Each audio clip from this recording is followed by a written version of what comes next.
2017년에 한 신문에 엄마는 포기하지 않았다라는 제목의 칼럼이 실린 적이 있습니다.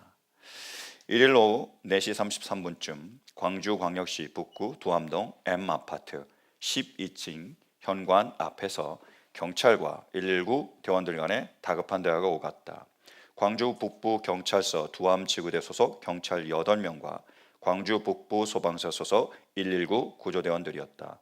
젊은 여성이 아파트 베란다 창문 밖에 매달려 있다는 아파트 주민의 신고를 받고 출동한 직후였다. 현관문이 열리지 않은 것은 문을 열어줄 사람이 없었기 때문이다. 집안에 있는 사람은 2명, 정신지체 3극 박모 21살, 어머니 임모 49살이었다.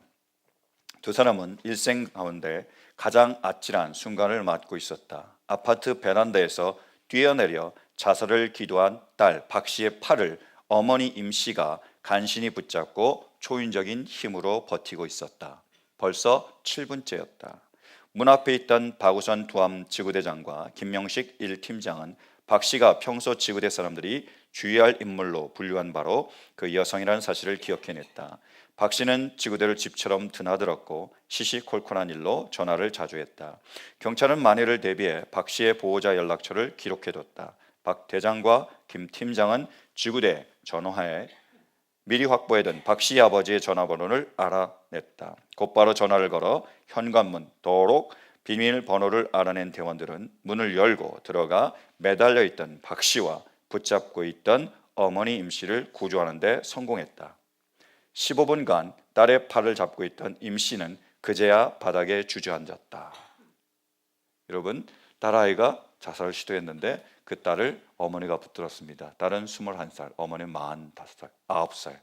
몇 분 동안요? 15분 동안요. 대단한 거죠. 저도 어제 이제 선교를 갔는데 우리 윤선 선교사님의 2살 정도 된 아들이 있습니다. 제가 그 아들 좀 맡아달라고 그래서 한 10분 동안 안고 있었는데 허리가 끊어지는 것 같더라고요. 10분도 그 2살짜리도 힘든데 그 떨어지는 아이를 12층 난간에서 15분 동안 붙들어 있었습니다. 뭐죠? 여자는 약하지만 어머니는 강합니다. 그리고 믿음의 어머니는 위대합니다. 여러분, 오늘은 무슨 날이죠? 모르면 큰일 나는 날입니다. 여러분, 마더스데이입니다. 마더스데이예요. 여러분, 마더스데이를 맞이해서 우리 어머니들 아침 식사라도 대접 받으셨습니까? 받으셨을 줄로 믿습니다. 이제까지 그렇게 많이 대접했는데 오늘 받지 못하면 억울해서 우리 안 됩니다. 그래서 받으셨는 줄로 믿습니다. 혹시라도 못 받으셨다면 저녁이라도 꼭 그렇게 대접을 받을 수 있기를 간절히 바랍니다. 여러분, 그런 자격이 충분히 있습니다. 만약에 아침에도 못 받았는데 저녁에도 대접을 못 받았다, 그러면 저에게 걱정 말고 전화하십시오. 제가 아주 맛있는 그리고 정성스러운 그런 음식을 대접해 드리도록 하겠습니다. 그리고 청구서는 제가 가족에게 보내겠습니다. 돈은 거기서 내고 대접은 제가 하고. 여러분, 꼭 그렇게 대접을 받을 수 있는 은혜가 있길 간절히 바라요. 여러분, 오늘은 마더스데이입니다. 그래서 오늘 우리에게 주신 말씀은 예수님을 만난 가나안 여인의 이야기예요. 예수님을 이 가나안 여인이 만나게 됩니다. 이 여인을 통해서 우리의 어머니, 믿음의 어머니, 그 위대한 어머니들의 그 은혜를 다시 한번 돌아볼 수 있는 시간이 되길 바랍니다. 첫 번째로 예수님을 만난 이 여인은 누구라고요? 가나안 여인이었습니다. 말씀 보실까요? 21절, 22절. 자, 함께 묵상합니다. 시작. 예수께서 거기에서 떠나서 두루와 시돈 지방으로 가셨다. 마침 가나안 여자 한 사람이 그 지방에서 나와서 외쳐 말하였다. 다윗의 자손이신 주님, 나를 불쌍히 여겨주십시오. 내 딸이 귀신 들려 괴로워하고 있습니다. 예수께서 두루와 시돈이라는 그러한 이방 지역으로 나셨는데 거기서 가나안 여인을 만나게 된 거예요. 이 여인은 누구라고요? 첫 번째로 가나안 사람입니다. 그러니까 이방 사람이에요. 단지 그 당시에 유대인들이 개처럼 취급하는 그러한 이방 사람이었습니다. 게다가 여자였습니다. 이것도 힘든 거죠. 여러분, 혹시 예수님께서 오병이어로 몇 명을 먹이셨는지 아십니까? 잘하시네요. 5,000명을 먹이셨습니다. 그러면 그 5,000명 안에 여자가 몇 명이었는지 아십니까? 나다 쓰지 말라고 했는데 제로입니다. 제로. 왜냐하면 그 당시에 여자는 카운트가 안 됩니다. 사람을 쓸 때 아이와 여자는 카운트가 안 돼요. 그 5,000명은 다 남자만 5,000명인 겁니다. 여자는 몇 명 있는지 알지 못해요. 아마 남자들보다 여자들이 믿음이 좋으니까 2배는 오지 않았나 싶어요. 그렇게 성경학자들도 추정을 합니다. 하여튼 몰라요. 그러니까 그 당시에 사람을 셀 때 여자는 그 사람 수에 넣지 않았습니다. 왜요? 사람 축에 들지 못했어요. 그 당시. 그게 여자의 지위였습니다. 게다가 이 여자는 가나안 이방 사람이고요, 여자였는데 뿐만 아니라 딸이 아팠습니다. 딸이 귀신이 들린 거예요. 여러분, 이 딸이 귀신이 들렸다 했을 때 이 세 번역은 이렇게 번역하잖아요. 내 딸이 귀신이 들려 괴로워하고 있습니다. 이렇게 의역이 되어 있는데 그 원문 그대로 직역을 한다면 이렇게 번역할 수 있습니다. 흉악한 귀신이 들렸습니다. 이렇게 얘기할 수 있어요. 그래서 그 흉악한 귀신 할 때 그 흉악한이 원어로는 카코스입니다. 뜻은 뭐냐면요, 육체적으로는 질병에 걸려 아픈 걸 뜻합니다. 근데 도덕적으로는 행실이 나쁜 걸 의미해요. 그리고 더 나아가서 해로운, 위험한 그런 의미를 가진 게 카코스입니다. 그렇다는 말은 뭐냐면 이 여인이 귀신이 들렸는데 육체적으로는 이제 질병처럼 이제 아픈 거죠. 근데 거기서 멈추지 않고 도덕적으로도 나쁜 행실을 했다는 것을 생각할 수 있고요. 더 나아가서 해롭고 위험하다라는 거예요. 다른 사람에게 위험한 행동을 할 뿐만 아니라 자신도 스스로를 자해하고 자신도 스스로 상하게 했다라는 겁니다. 여러분, 그러한 딸을 둔 어머니의 마음을 여러분 상상할 수 있으시겠습니까? 이 아이가 자기를 막 자해해요. 다른 사람들을 막 괴롭혀하고 정말로 죽어가는 그런 모습들을, 그 괴로운 모습들을 보면서 엄마의 마음이 얼마나 아팠겠습니까? 그게 가난한 여인이었어요. 그뿐만 아니라요, 이 말씀을 자세히 묵상해 보면 남편이 등장하지 않습니다. 분명히 딸이 아팠는데, 귀신에 들렸는데 엄마는 나오는데 아빠가 없어요. 아내는 있는데 남편이 없습니다. 여러분, 그 당시에 여자들은 사회적 지위가 없었습니다. 그래서 사회적으로 어떤 일을 활동하는 건 누가 하죠? 다 남자가 합니다. 남편이 하거나 남편이 죽으면 아들이 대신해요.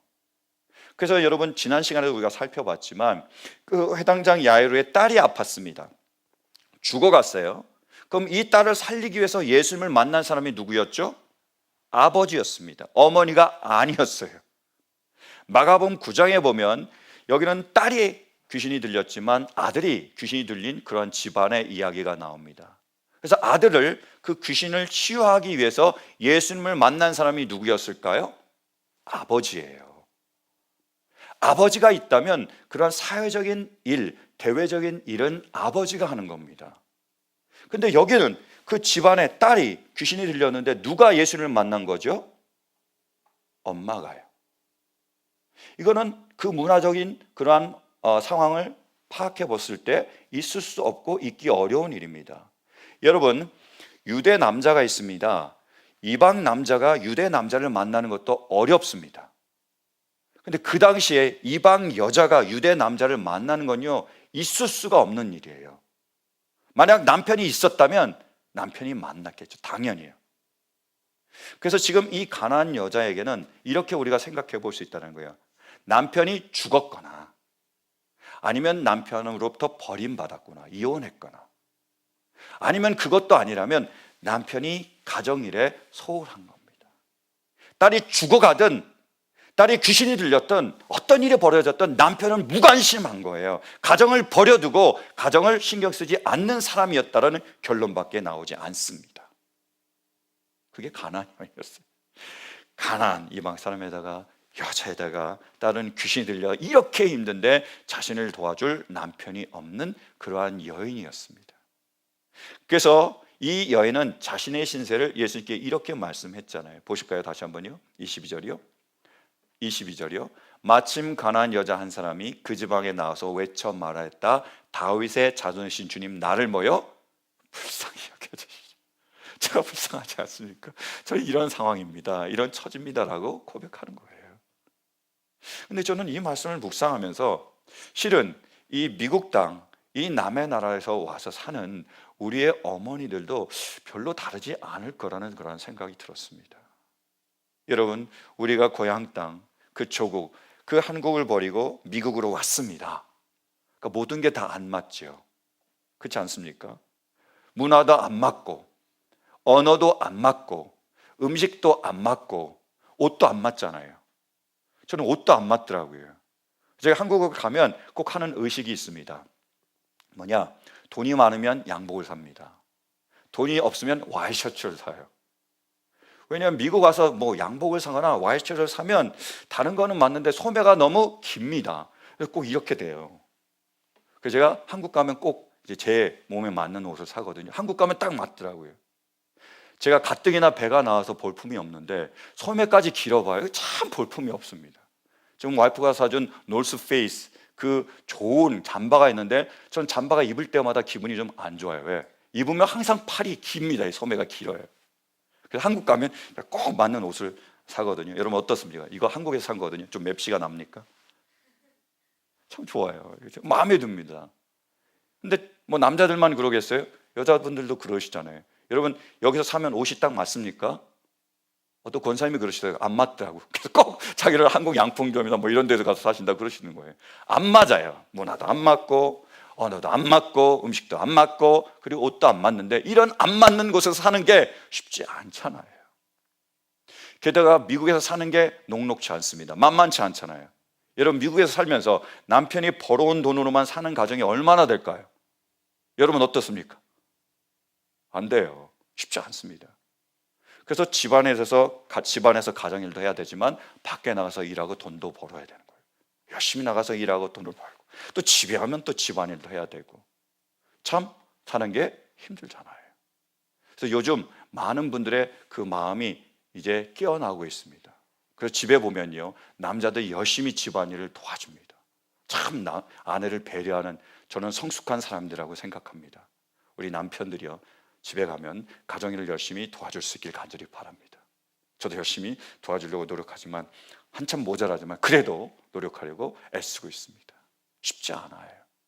그래서 우리의 아내들이 우리의 어머니들이 이 타국 땅 미국에서 얼마나 수고하는지 얼마나 애쓰는지 꼭 우리가 기억해 줄 수 있고 큰 선물은 사지 못하지만 우리의 마음을 담은 정성스러운 그런 말 한마디라도 꼭 해줄 수 있기를 부탁을 드립니다.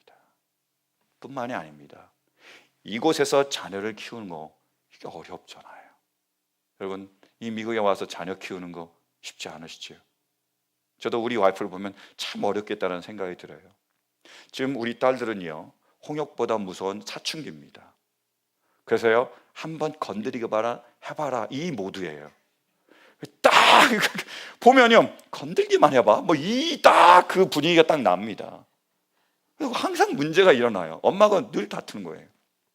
지난 금요일도 학교에서 댄스 파티가 있었습니다. 그러니까 이 딸내미죠. 이 막내딸이 엄마를 들들 볶는 거예요.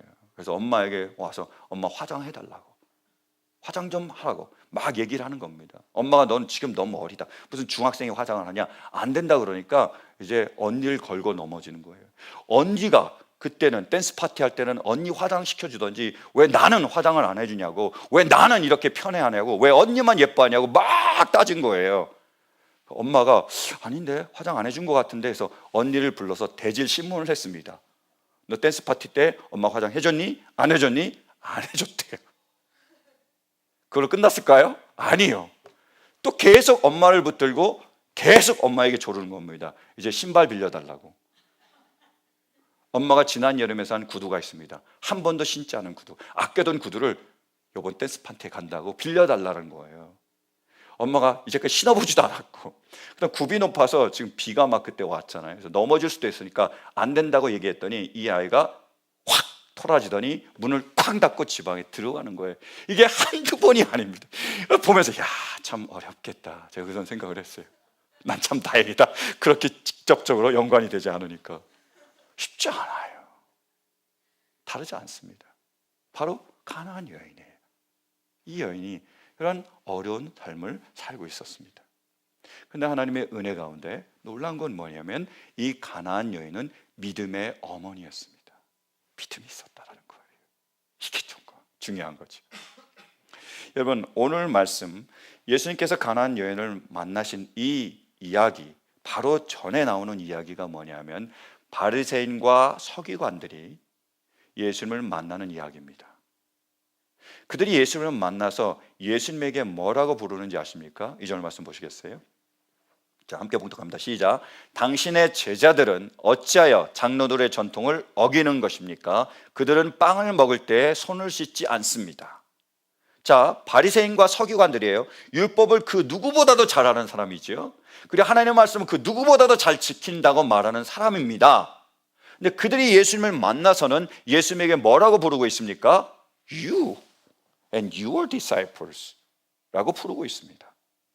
성경을 자세히 연구해 봐도요, 바리새인이나 서기관들이 예수님을 나의 주 나의 하나님 혹은 머사야, 메시아 아니면은 큐리오스, 주님이라고 부른 것을 볼 수가 없습니다. 그렇게 성경 말씀을 잘하는 사람이 예수님은 주님으로 인정하지 않는 거죠. 그런데 이 가나안 여인은 어떻게 했을까요? 이방 여인은 어떻게 예수님을 부르고 있습니까? 22절 말씀 다시 보시겠습니까? 자, 보십시오. 마침 가나안 여자 한 사람이 그 지방에서 나와서 외쳐 말하였다. 뭐요? 다윗의 자손이신 주님.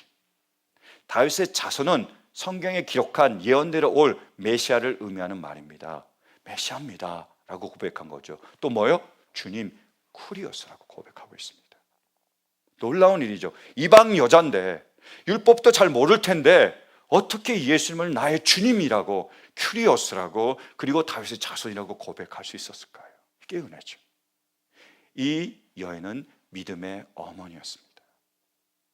성경을 보면 믿음의 어머니가 많이 나옵니다.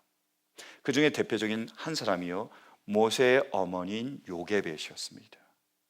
요게벳에 대해서 히브리 기자는 이렇게 증거하고 있습니다. 보실까요? 모세가 태어났을 때 믿음으로 그 부모는 석 달 동안 아기를 숨겨두었습니다. 그들은 아기가 잘생긴 것을 보았기 때문입니다. 그들은 왕의 명령을 두려워하지 않았습니다. 이 아기가 모세거든요. 그 어머니가 요게벳입니다. 요게벳은요, 믿음이 있었기 때문에 그 아들을 석 달 동안 보호하고 숨겨두었습니다. 그 당시에 바로가 명령을 내립니다. 그 유대인들이 숫자가 너무 많아지니까요, 두려움을 느꼈어요. 이러다가는 이들이 반역하면 어떨까라는 두려운 마음을 가져가지고 명령을 내리길 뭐냐면, 유대인들이 아이를 낳으면 여자면 다 살려줘라, 근데 남자면 다 나일 강에 던져서 죽여라, 이런 명령을 내렸습니다. 이걸 어기면 뭐요? 부모가 죽는 거죠. 근데 그 부모는 요게벳은 어떻게 했다고요? 그 바로왕보다, 그의 명령보다, 자신이 죽는 것보다 이 아이를 살리는 걸 선택했습니다. 이 아이를 지키는 거예요. 내가 죽는 한이 있더라도 이 아이는 돌보고 지켜야 된다는 그런 마음을 가지고 이 아이를 보호합니다. 왕의 명령을 거절한 거죠. 그러다가 이 아이가 석 달 지났습니다. 더 이상 숨겨줄 수 있는 그러한 여건이 안 되는 거예요. 금방 발각되게 되어 있습니다. 그러니까 어떻게 했죠? 이제 버렸습니까?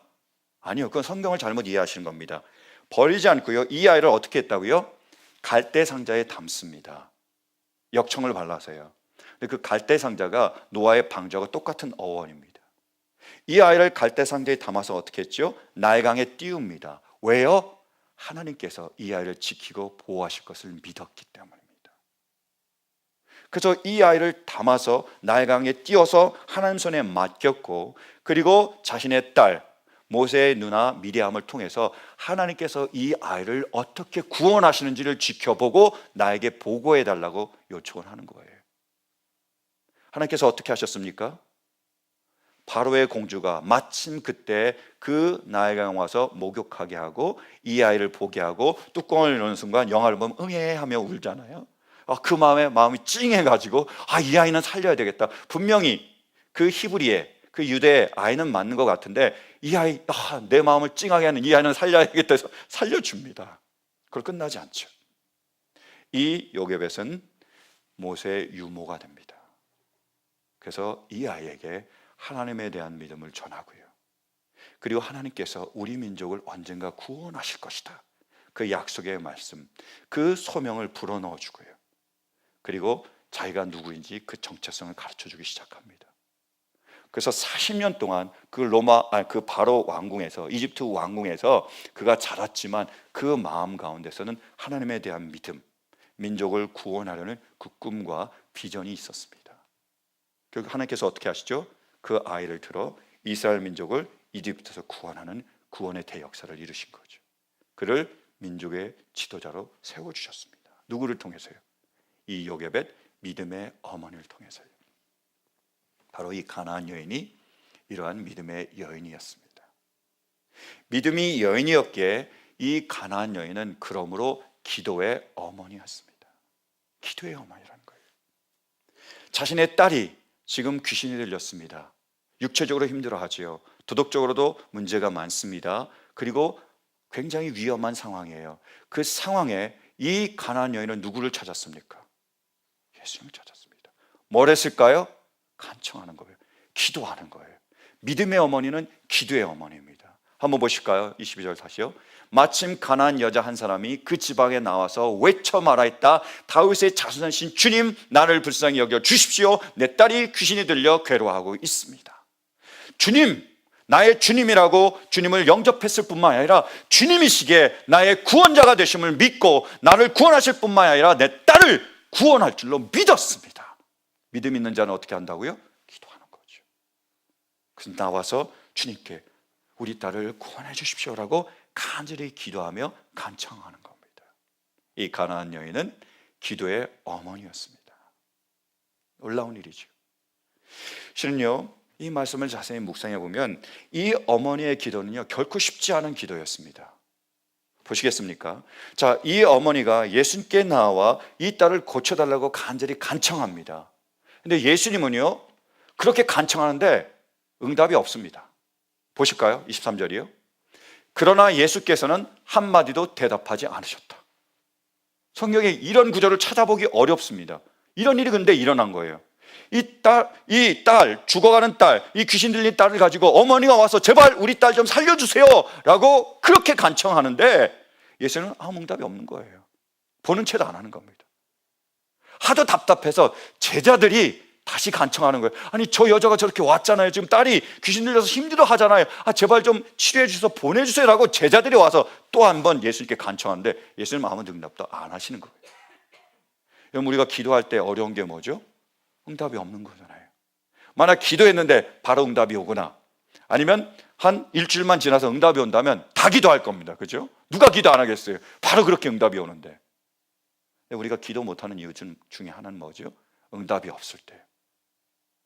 여러분, 우리가 기도했는데 한 달이 지나도 1년이 지나도 2년이 지나도 기도 응답이 없다면 어떻게 하시겠어요? 기도 못합니다. 기도해도 안 되는구나. 마음이 흔들리고 두 마음 품게 되고 기도하기가 어렵습니다.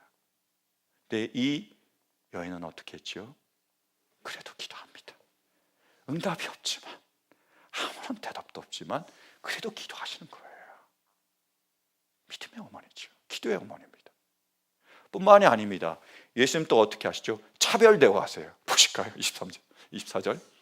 자, 예수께서 대답하셨다. 나는 오직 이스라엘 집에 길을 잃은 양들에게 보내심을 받았을 따름이다. 뭐였죠? 나는 이스라엘 사람들의 기도는 들어주겠다. 그들의 부탁은 들어주겠다. 근데 너 이방인이잖아. 너 가나안이잖아. 스로보닉이잖아. 내가 왜 들어줘야 돼? 이거예요. 남들의 기도는 다 들어주면서 내 기도는 안 들어주는 거. 이것 또한 기도하기가 어렵잖아요. 여러분, 성경 말씀을 계속 묵상하다 보면 기도 응답한 놀라운 역사들이 수없이 기록이 되어 있습니다. 심지어요, 예수님께서 이렇게 약속하셨습니다. 우리가 잘 아는 말씀 보실까요? 마태복음 7장 11절. 자, 시작. 너희가 악하도 너희 자녀에게 좋은 것을 줄 알거든 하물며 하늘에 계신 너희 아버지께서 구하는 사람에게 좋은 것을 주지 아니하시겠느냐. 너희는 하나님의 자녀다. 너희가 구하면 하나님께서 좋은 것을 너희에게 주실 것이라고 예수님께서 약속하셨습니다. 뿐만 아니라 야고보 기자도 그러니까 이렇게 얘기하죠. 보실까요? 야고보서 5장. 엘리야는 우리와 같은 본성을 가진 사람이었지만 비가 오지 않도록 해달라고 간절히 기도하니 3년 6개월 동안이나 땅에 비가 내리지 않았으며 다시 기도하니 하늘이 비를 내리고 땅은 그 열매를 맺었습니다. 이렇게 성경은 기도 응답에 대한 약속이 많고요, 기도 응답에 대한 이야기들이 많습니다. 성경 아니라도 우리가 책을 읽거나 설교를 들으면 누가 이렇게 기도했는데 이렇게 응답했습니다라는 많은 그러한 이야기를 간증을 듣게 됩니다. 그죠?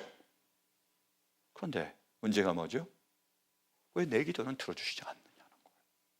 그렇게 수많은 사람들의 기도는 들어주시면서 왜 내 기도는 안 들어주시죠? 나는요. 이게 어렵다라는 거예요. 아무리 성경에 기도응답에 대한 이야기가 나오고 아무리 수많은 사람들이 기도응답을 받았다고 하더라도 내가 기도하는데 나에게는 응답이 없다면 계속 기도하기가 어렵습니다.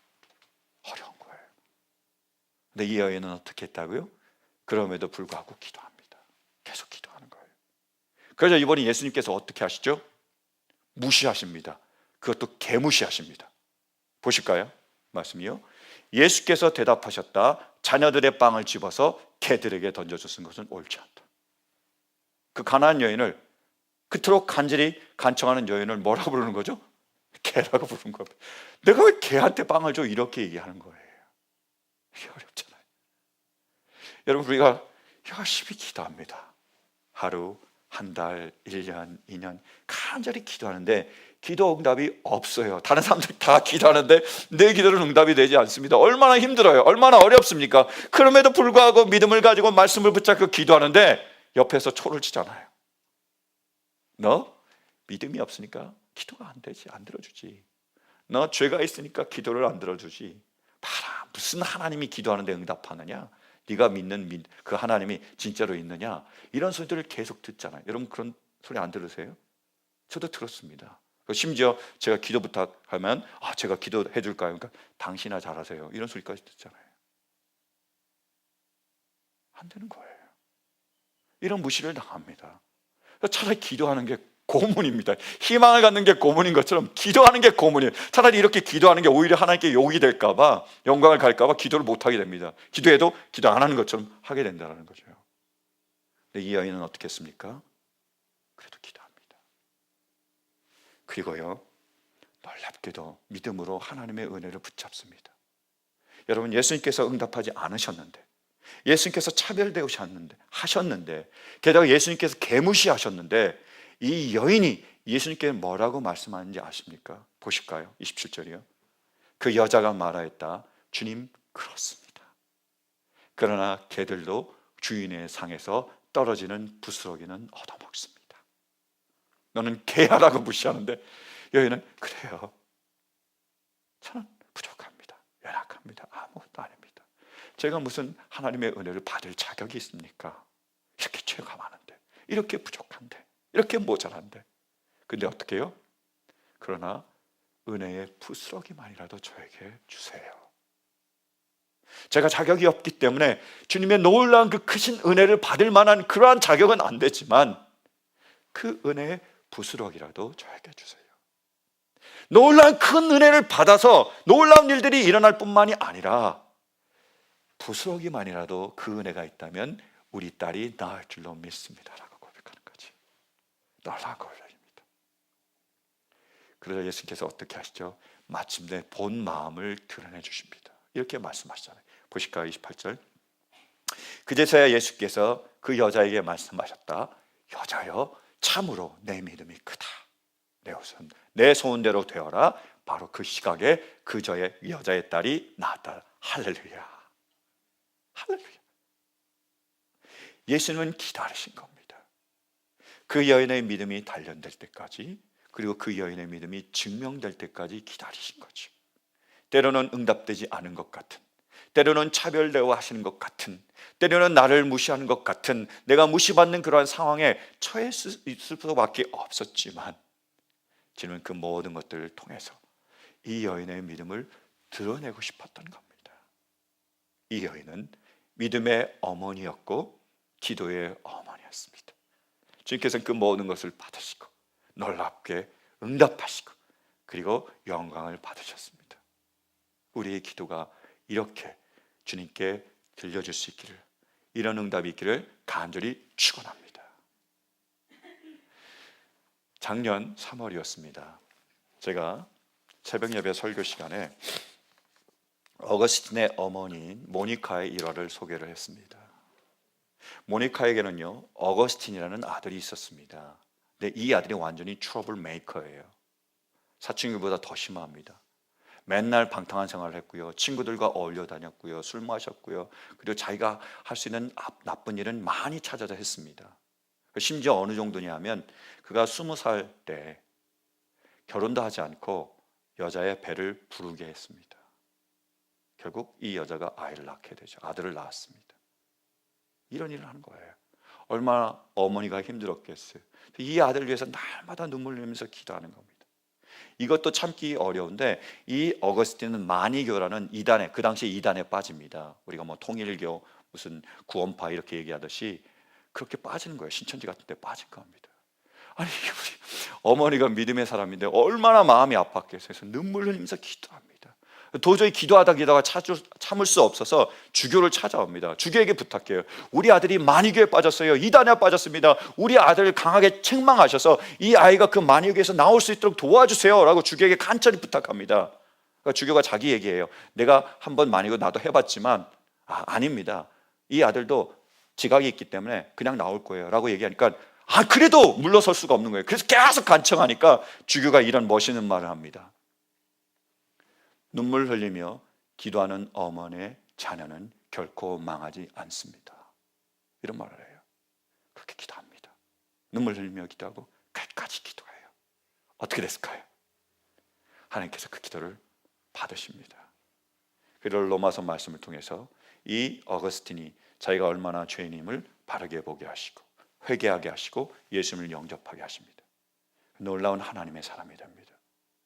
그래서 그 신학을 이루고 목회를 하기 시작합니다. 그래서 이 기도를 통해서 이 어거스틴이 새 사람이 됐고요. 그리고 그 당시에 팔라기우스나 도나투스 같은 그러한 이단들이 굉장히 세력이 셌는데 그 기독교가 어지럽고 흔들렸는데 하나님의 삼일체, 성삼위일체의 그 교리를 세우고 그리고 하나님의 은혜를 강조하며 그 기독교를 올바르게 굳건하게 세웁니다. 이단에서 기독교를 건져내고 구원하는 거예요. 뿐만 아니라 종교개혁을 통해서 마틴 루터나 이런 분들이 놀라운 일을 했잖아요. 그래서 기독교를 또 그 잘못된 길에서 올바른 길로 인도해냈습니다. 그 가장 큰 영향 중에 한 사람이 바로 어거스틴입니다. 성 어거스틴이에요. 그분의 사상을 책을 통해서 그들이 영향을 받게 된 겁니다. 지금도 수많은 사람들이 이 어거스틴의 책을 읽으며 그분의 사상을 통해서 그들의 믿음을 바르게 세우고 있습니다. 저도 저에게 가장 존경하는 신학자를 꼽으라면 저는 어거스틴입니다. 그래서 우리가 무슨 SNS나 이런 거 만들 때 패스워드를 할 때 힌트를 넣잖아요. 그래서 What's your favorite book? 네가 가장 좋아하는 책이 뭐냐? 그럼 저는 Confession입니다. 바로 어거스틴 쓴 참회록이에요. 놀라운 일을 했습니다. 근데 이 놀라운 일을 했는데요. 어떻게 일이 이루어졌을까요? 모니카 어머니의 기도입니다. 여러분, 모니카는 실은 평범한 어머니였어요. 근데 이 어머니는 아들이 잘못된 길로 가니까 아들 위해서 기도했습니다. 어떻게 해요? 매일요. 눈물 흘려 제대 나서 기도했습니다. 평범한 어머니지만 아들을 사랑하게 아들을 위해서 간절히 기도했어요. 아들이 변화된 거죠. 어거스틴이 어머니의 죽음을 앞두고 어머니에게 묻습니다. 어머니 마지막 소원이 뭡니까? 라고 물었더니 그 어머니가 이렇게 대답합니다. 하루도 빠지지 않고 기도에 무릎을 꿇었던 주님의 재단에서 내 이름을 기억해 주라 이겁니다. 하루도 빠지지 않고 기도에 무릎을 꿇고 주님의 재단에서 기도했던 나를 기억해 줘. 이게 어머니의 소원이었습니다. 이 소원을 어거스틴이 듣습니다. 그걸 들어줘요. 그래서 참회록 보면 마지막에 이런 글이 나옵니다. 이 글을 읽는 모든 사람에게 영감을 불어넣어 주사 당신의 여종 모니카를 주님의 재단에서 함께 영원히 기억되도록 하여 주옵소서. 1500년이 지났지만 우리가 모니카를 기억하잖아요. 앞으로 우리 후손들도 기억할 거예요. 그 책을 좋아하고 읽는 사람이라면. 여러분, 모니카는 평범한 사람입니다. 그러나 그 어머니가 자녀를 위해서 눈물 흘리며 끝까지 기도했습니다. 그 기도가 아들 한 영혼을 구원했습니다. 그 기도가 당시에 이단에 빠진 기독교를 구원했습니다. 그 기도가 지금도 수많은 잘못된 길로 가는 그분들을 구원해내고 있습니다. 모니카 그 어머니의 평범한 기도는 결코 평범하지 않습니다 라고 제가 전했어요. 근데 이 말씀을 전하고 나서 얼마 뒤에 한 성도님이 카톡을 보내셨습니다. 제가 그대로 소개할게요. 목사님, 오늘 새벽 기도 때 전해주신 말씀으로 인해 많은 위로를 받았습니다.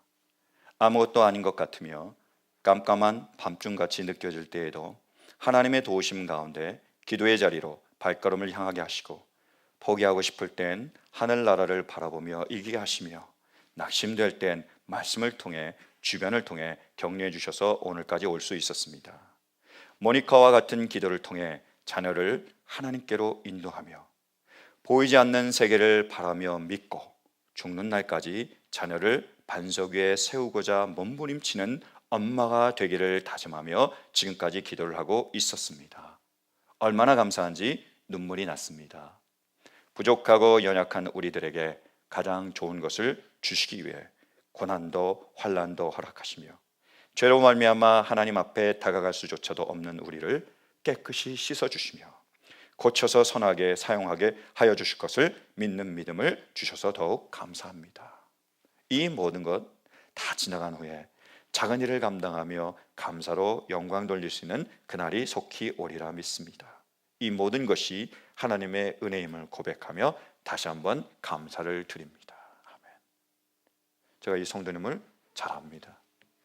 이 성도님은요, 이 자녀를 위해서 새벽에 나와서 기도하시고 밤늦도록 기도하시고요, 눈물 흘리면서 기도하시고 금식하며 기도하시고 울부짖으며 기도하셨습니다.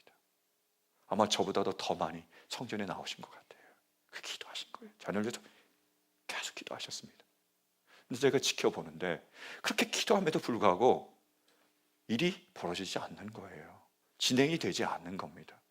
오히려 그렇게 기도하는데도요, 어떨 때 상황이 악화될 때가 있어요. 보다 못한 제가 따졌다니까요. 아니 주님, 저렇게 열심히 기도하는데, 저렇게 간절히 기도하는데, 저렇게 기도하는데 들어주세요. 어떻게 그럴 수 있습니까?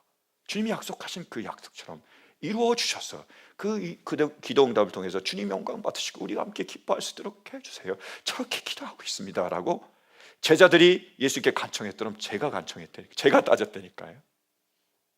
그런데요, 기도하고 기도했더니 주님께서 응답하셨습니다. 놀랍게 역사하셨어요. 그리고 지금 일을 이루어 가시며 하나님의 큰 그림을 지금 완성해 가고 계십니다. 그것을 가까이서 지켜보는 저는요, 그것이 감사하며 감격입니다. 주님은 이렇게 눈물을 흘리며 기도하는 어머니의 기도를 들으십니다. 사랑하는 성도 여러분, 지금 우리 주변에 바로 우리의 어머니, 믿음의 어머니, 기도의 어머니들이 계십니다. 이분들의 수고와 헌신이 있었기에, 이분들의 기도가 있었기에 우리가 지금 이 자리에 이렇게 굳게 설 수 있습니다. 이 기도를 드시고 하나님께서 우리의 자녀들을, 우리의 가정을, 우리의 교회를 지켜주셨는 줄로 믿습니다. 그러므로 마더스데이를 맞이하면서 정말로 이분들의 수고와 헌신과 그 기도에 대해서 우리의 마음을 다해서 진심으로 우리의 감사를 전하시기를 꼭 부탁을 드립니다. 그리고 우리 어머니들에게 다시 한번 부탁드립니다. 어머니들이요, 우리는 여러분들의 기도가 필요합니다. 정말로 필요합니다. 그러므로 여러분의 남편을 위하여, 여러분의 자녀를 위하여, 가정을 위하여, 교회를 위해서 계속해서 기도해 주시기를 부탁을 드립니다. 힘들고 어려운 일이겠지만 여러분께서 그렇게 끝까지 기도할 때 하나님께서는 남편과 자녀를 세우시며 우리의 가정을 치유하고 회복시키시며 우리 교회를 통해서 놀라운 일을 이루실 줄로 믿습니다. 여러분의 그 기도가 우리에게 정말로 필요합니다. 그러므로 우리의 남편들을 위하여, 자녀들을 위하여, 가정을 위하여, 교회를 위하여 끝까지 그렇게 이전처럼 기도해 주시기를 간절히 부탁드립니다. 우리 주님께서 우리 어머니들의 이 기도, 믿음의 기도, 이 위대한 기도를 통하여 놀랍게 역사하실 줄로 믿습니다. 정말 우리에게 이 부림교회 이러한 어머니들, 믿음의 어머니, 기도의 어머니, 위대한 어머니들 주심을 진심으로 감사를 드립니다. 우리 이 귀한 어머니를 주신 하나님과 그 귀한 어머니들에게 우리의 마음을 담아서 큰 박수로 우리 감사를 전하도록 하겠습니다. 감사합니다. 우리 이 시간 함께 찬양하기로 원합니다. 다 같이 일어서서 찬양하시겠습니다.